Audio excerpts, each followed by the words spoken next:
Let's just start chronologically, kind of, Mira. Why don't you tell me a little bit about your youth, what got you interested in movie making, and what got you to Harvard? And now you go. The last time I was here, I listened to The Messiah, which was about 15 years ago in this hall. So I hope I'm halfway satisfying as the Messiah. What got me here?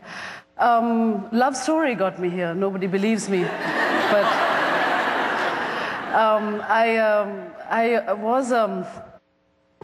I was under the illusion that I was an academic, and I used to work in political theater in Calcutta and in India, generally in Delhi and Cal, and but I suffered under the illusion that I was an academic, so I applied to big American universities, none of which I knew about, except Wellesley, because Nayantara Sehgal, an Indian writer I liked very much at the time, had gone there and had written about it, but I applied to the big universities because I needed a full scholarship. My father was a government servant and was a big fish in a little pond, a lot of power and no money.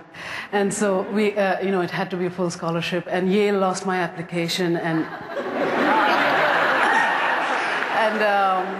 Wellesley gave me 50%, and Harvard gave me 100% and full scholarship, and also it gave me credit for the first year that I had gone to Delhi University. So I came as a sophomore, and but really to study theatre, and it was before my gurus of theatre were, well, Badal Sarkar, who was a fairly amazing playwright and director in Calcutta, and also Peter Brook and Joe Chaikin and the Talking Band. These were the people in the anti-war movement, the Vietnam movement. I used to study their plays, Jean-Claude Van Italy. These were people I really got inspired by, even while in India.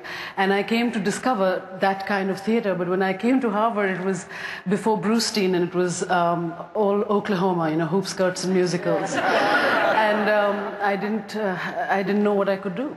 So I left, and I used to hang out in La Mama in New York, and observe Liz Swados and Andre Serban and all the the people who had inspired me. But when I had to come back to university here, because I had to, I took a course in photography in the Harvard Summer School, and while I liked doing that, I liked working visually. It's not my personality to work in such isolation, but it was those photographs that I made in that course that got me into the visual and environmental studies department. I think they took 10 students every year then. It was really in its infancy, and my fantastic professor Alfred Gozzetti liked those pictures, and so he let me in. And so I sort of stumbled into documentary filmmaking while I was here. I never expected to become a filmmaker. I never took film seriously. I came much more from theater before. And I discovered cinema verite filmmaking here, both at Harvard and at MIT, where I studied with Ricky Leacock, and got kind of hooked into cinema verite because it was a way of working visually, working with people, and capturing something extraordinary about ordinary life, And so I felt blessed that at the age of 20, I had found my place in life. Had you been a moviegoer growing up? I lived in a very small town, Bhubaneshwar in Orissa, which had one movie theater, and they perennially showed Dr. Zhivago. And I have a distinct memory of, the power. We had electricity and power were two different conduits, and the power would often go off, and the movie would be filled with icicles in Siberia, and it would be absolutely terribly hot in the hall, and the manager would come and say, "But pretend you are in Siberia. It is very cold. Don't worry. So it was a very strange Dr. Zhivago that I saw. So it's like visual air conditioning. Yeah. So very, very uneducated with film. Mm-hmm.